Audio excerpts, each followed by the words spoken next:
Welcome to CivilNet. I'm Sareen Habeshian. Our guest today is Hacopian, a political consultant from California with over 25 years of experience in American politics who now lives in Armenia. Eric has run or been a part of campaigns in presidential, congressional, state, and municipal elections, and is a survey and research guru. He is here today to help us see these historic elections in context.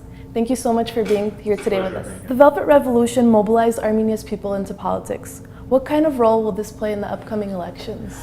Well, I think this election on Sunday is in some ways the final act of the revolution.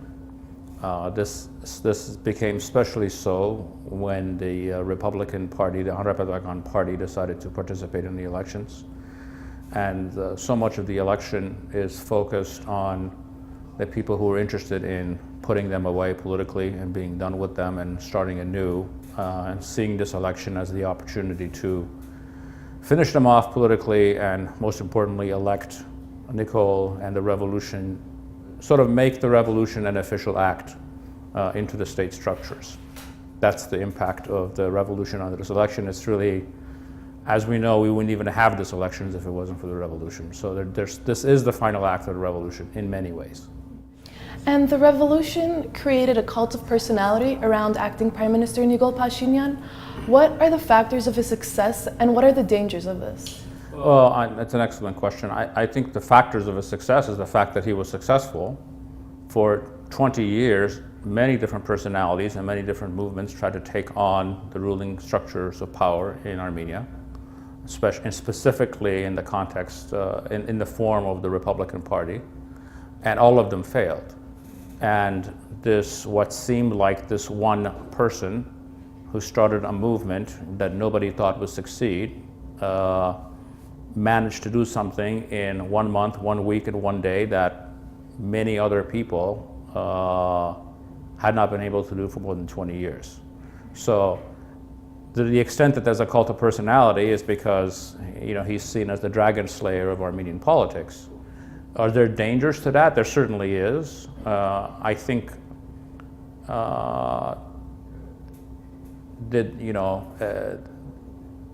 that much adulation into one person is never a good success in building a democratic society. I think the democratic society in Armenia is going to be built by people taking ownership of their own country, which they did.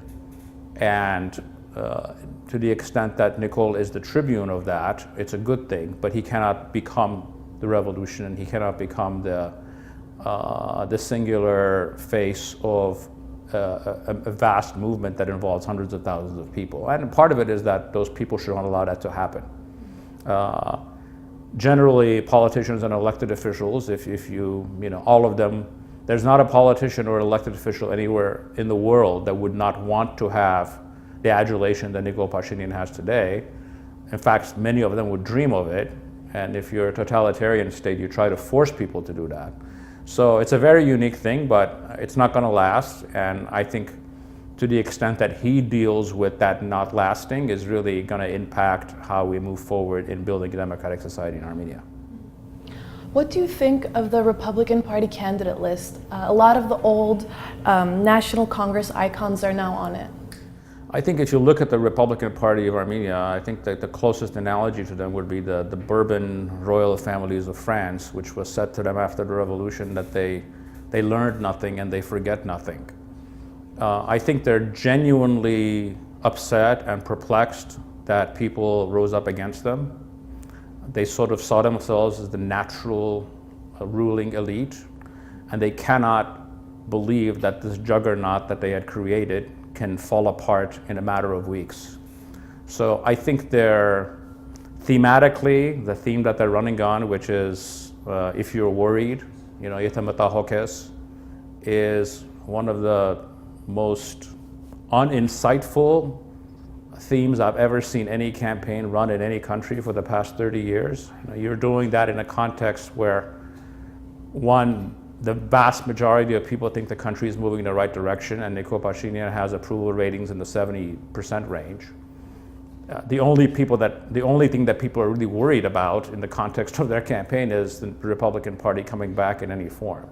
So I think in the long run, you could have some of the characters involved in the Republican Party can come back, but until they are willing to throw their worst actors under the bus and have admit their mistakes, be contrite, I don't think they have a future in the near term in Armenian politics. What do you think is the Russian factor in these elections, and how is that being used? You know, the Russian factor is it's actually very interesting, because I think one of the things that's happened over the last 6 months is there was always this reality and the perception that, you know, it's Moscow that calls the shots, that Armenia's level of independence is rather limited, and there's some truth to that on some areas, especially when it comes to dealings with the EU and other foreign policy issues. But I think that's far less so in domestic issues. And what's become clear to me is that the sort of the servile position that people like Kocharian and Sarkisian had, or the ruling Republican Party elite had with Russia, had more to do with the fact that they had no legitimacy inside of Armenia. So they try to create this legitimacy for themselves inside of Armenia based on their relationship with Moscow. But as we saw on April 23rd, there was no call from Moscow to save Serge Sarkisian. That was not an important thing for them. So I think the Russian role is, while relevant and important, no one can deny that, was vastly overplayed and vastly overruled. And I don't think that, I think the Russia card now, as it's being used, is a sign of weakness by people who are using it rather than a sign of strength. What will happen the day after the elections? What can we expect from the parties moving forward? Well, I think it depends on what party you're talking about. I think with Nicol and the My Step party, it's really a question of governance. How do they govern the country? Who takes the important positions? How do you transform a revolutionary movement into a governing party or a governing coalition, depending on what the results are? Who the characters are, because, you know, especially in a place like Hayastan at this point, personnel is policy on many levels. The quality of the individuals, their aggressiveness, their foresight is going to define a lot of the ways that this country advances. I think in the case of the opposition, it's a question of, does the Republican Party make the parliament? What role do they play? And if they don't make the parliament, what happens to, I mean, the interesting thing is that the oligarchic class and the people with money are the ones supporting a party that's going to, at best, get 5 or 6% of the vote. What happens if they don't get there? What happens to those resources? Do they implode? Do they become an irrelevant 2 or 3 person member in parliament? And I think third is the other parties. There's likely to be the Lusav or Hayastan and the Prosperous Armenia tied to Mr. Sarukyan are likely to make the parliament. What roles do they play? Are they opposition? Are they friendly opposition? How do things change in 6 months? And lastly, I think it's an issue of the ARF, because the ARF is not likely to make the parliament, and which means that they would have had 2 poor results in a matter of 3 months. And how does, as the only Armenian party that has significant play in the diaspora, how does that work out? How do they respond to that? Does that bring a self-analysis and contrition, or does it bring a lashing out of or blaming the new Armenia or the new political forces in Armenia? But those are the ones that really stand out in my mind about the day after issues.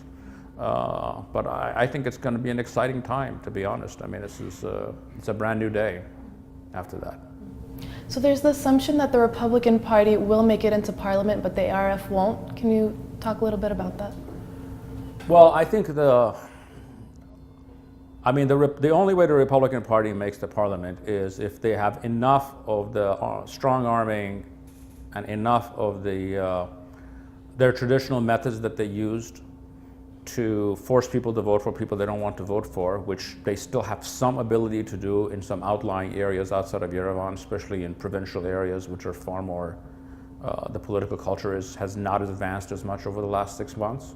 So there's a reasonable chance they make the parliament, but it will not be based on people willingly voting for them, because I don't see in any system in which everybody gets a vote that they crack 2 or 3%. it's an issue of can they use their traditional methods in enough places to make the parliament. I suspect they can, because I think there are pockets in Armenia in which their local, somewhat corrupt institutional systems exist, and 5% is not a very high barrier. You're talking about 1 out of 20 votes in the country. So it's not out of the realm of possibilities for them to make the parliament. Thank you so much for your time, Eric, and for sharing with us. Thank you for watching CivilNet. I'm Sareen Habeshian. Tune in next time.